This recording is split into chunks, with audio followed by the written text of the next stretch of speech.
everybody, and welcome to Me Monday, where we're going to talk about my favorite topic, me. But not specifically about me as in me, that I suffer from and have for coming up on probably 15, 16 years now, as far as I know. And this particular thing is known as sleep apnea.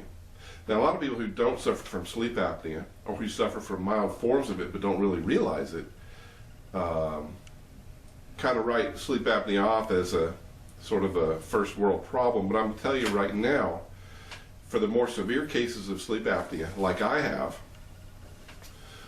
it's a debilitating condition, life-threatening. I do believe that if I had not sought treatment for mine, I would probably be dead by now.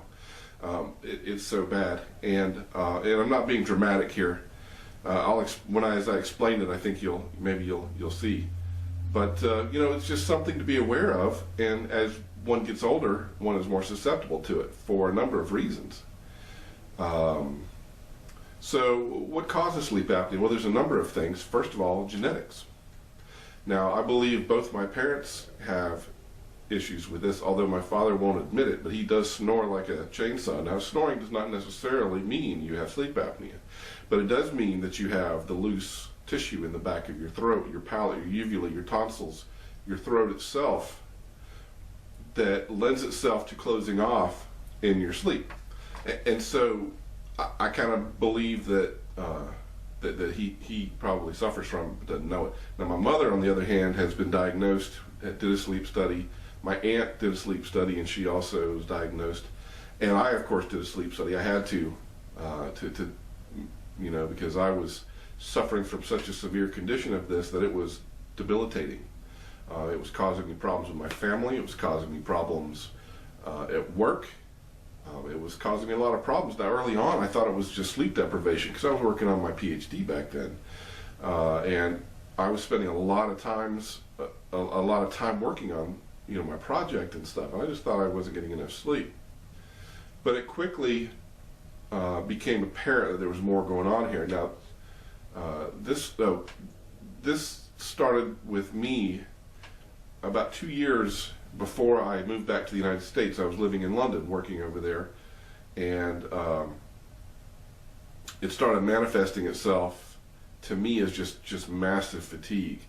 And I'll go into all my symptoms and all that in a minute, but just to get back on topic. So there's two really main causes of sleep apnea. One is the loose tissue, as I spoke of before. And what happens is, while you're sleeping, when you get in those deep sleep states,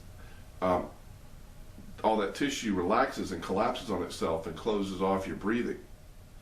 And what happens is your mind, sensing that it can't breathe, that you're not breathing, sort of wakes you up. Now, if it's violent and severe enough, it will actually wake you up. But typically, it brings you just up out of your, paralytic REM level sleep, and will make you open up your airways so you can breathe. So that's the obstructive version of sleep apnea. But then you also have a central, it's called central source. And that is caused by your brain not telling your body to breathe. So you're not getting the signal to breathe. And basically what you end up with is you just stop breathing. And then you're involuntarily wake up gasping and choking because you're suffocating. And I suffer from both of these. So I will be asleep, I will get to a deep sleep, I will have an obstruction, I will wake up, sometimes all the way awake.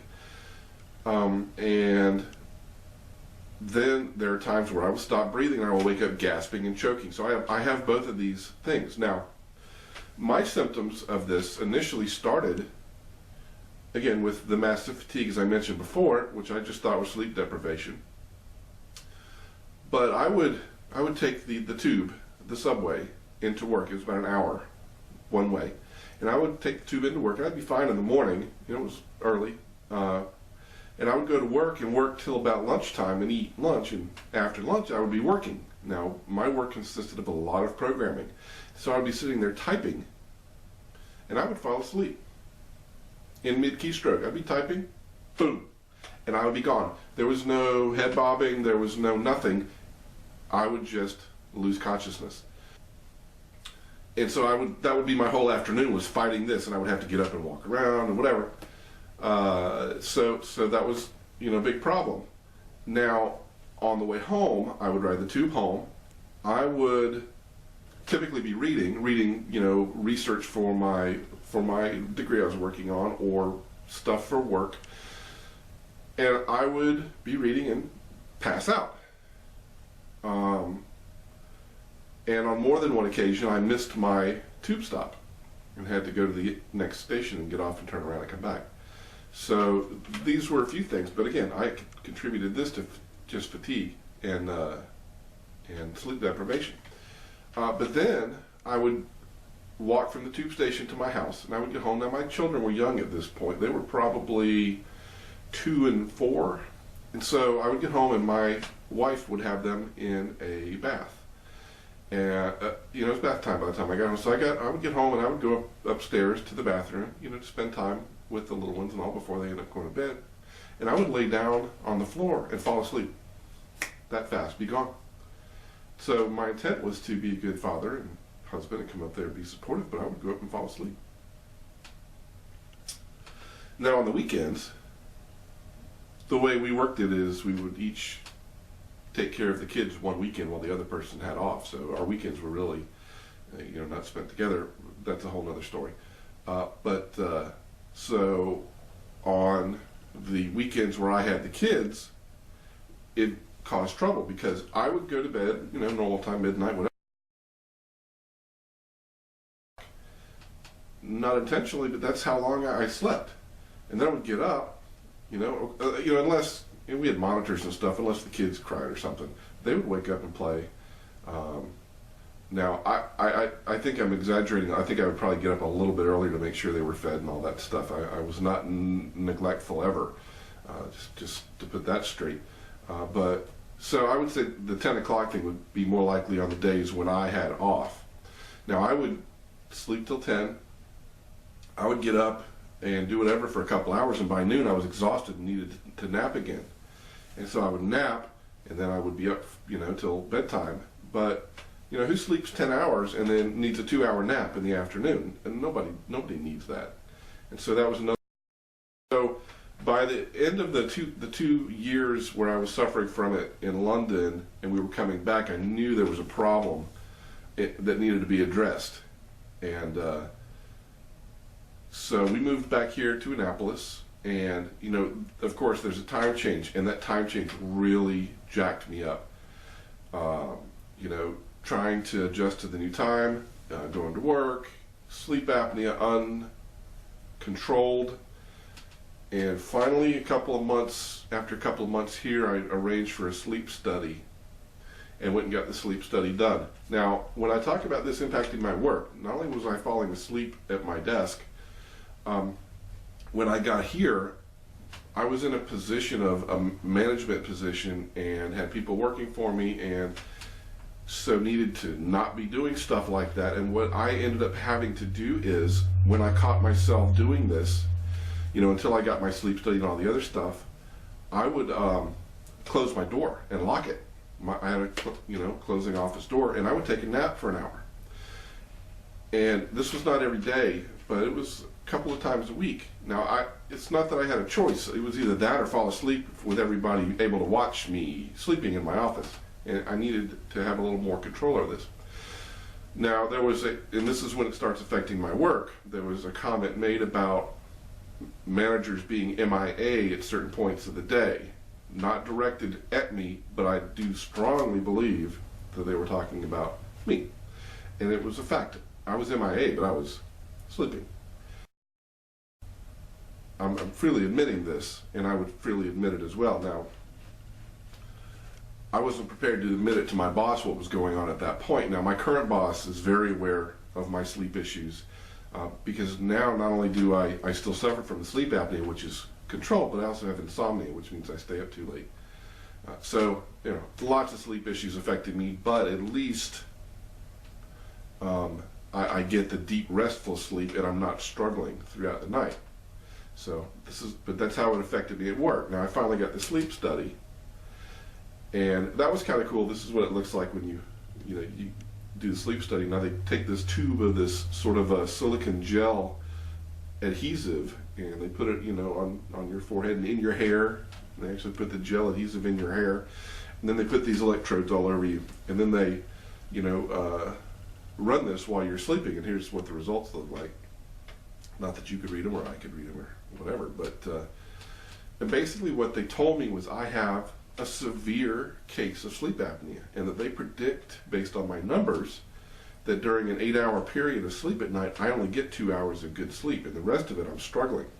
And so now when I talk about struggling, I need to make clear what I mean by struggling. Struggling is laboring to breathe, waking up, gasping up, completely covered in sweat because I'm laboring so hard to breathe throughout the night. Now I know this still continues because there have been times, like during my recent trip down to Florida, where I had to spend a night without my mask. If I have my mask, it is torturous. And we'll talk about my mask and stuff in a minute. But this sort of is intended on cluing you in, though, to how seriously debilitating this condition can be for some people. And that, don't take your sleep for granted. Let me tell you that right now. All right, so I've discussed my symptoms. I'm going to read to you off the Mayo Clinic's list of symptoms and side effects that they have. Now, they say sleep apnea is considered a serious medical condition, and it is. Complications include daytime fatigue, yes. The repeated awakenings associated with sleep apnea make normal restorative sleep impossible. Irritability. Well, if you're not getting sleep, you're going to be irritable. Sleep apnea, people have increased risk of motor vehicle and workplace accidents. Oh, okay. High blood pressure or heart problems, sudden drops in blood oxygen. These are the things that I'm talking about that I think would have killed me at some point because of how labor intensive just breathing at night was.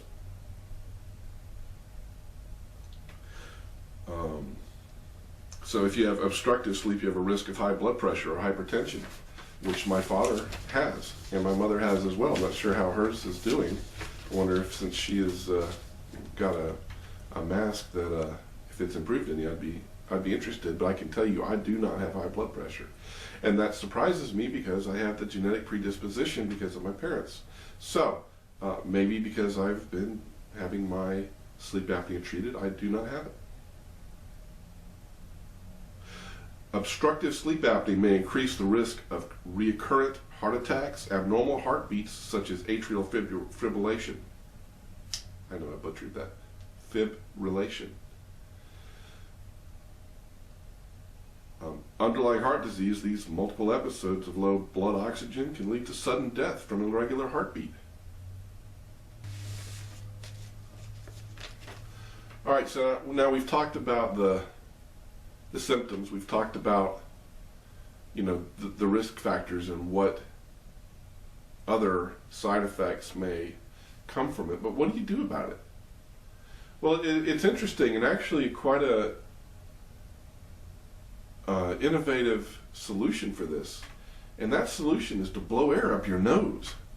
Now, a lot of people don't like this. We have these masks. And there's all kinds of different models and types. There's some that cover your entire nose, which is the one I wear. There's some that just push into your nostrils and look like a little thing like this. I think that's the kind my mother has. And there's full face masks, and there's all kinds of different models, whatever works best for you. The nose mask works just fine for me. But what it does, it blows air up your nose. And this blowing is called continuous positive airway pressure. So if you ever hear the term CPAP, that's what's going on. Now it's funny, when the air is blowing up your nose, first of all, you have to worry about drying out your mucous membranes. I know it's going to get gross here, sorry. But the constant air blowing over it, if a lot of these have humidifiers in line where you can get a humidifier that keeps things moist. I had one, but mine broke, and I tried to go buy one, and it won't they won't let you buy one without a prescription, and I really don't want to go get another sleep study anytime soon. So I bought a room humidifier, and it seems to be working. Now we're in the dead of winter; it's super dry, and it seems to be okay. So I'm doing well with that. But part of the issue of having like dry mucous membranes is the fact that they don't capture necessarily any airborne type viruses or anything else, and so you tend to get sick a lot more. So you don't get things trapped in your boogers. They go right on in and get in your body and make you sick. So I tend to be sick a lot, unfortunately, much to my boss's dismay, but he deals with it because the times I am not sick, I am an exceptional employee in my own opinion, and his too, he says. So therefore, that particular aspect does not cause me problems at work. So what happens when the air is blowing up your nose? Well, as it blows up your nose, it forces you to open. And so you have this mask, and you're breathing in, and as you exhale, there's pressure against you, but it forces everything to stay open. Also, it prompts you to breathe so that any of the central type apnea does not become a problem. I mean, so it's blowing and it makes you want to inhale. And so it sort of, for me, impacts both aspects of that.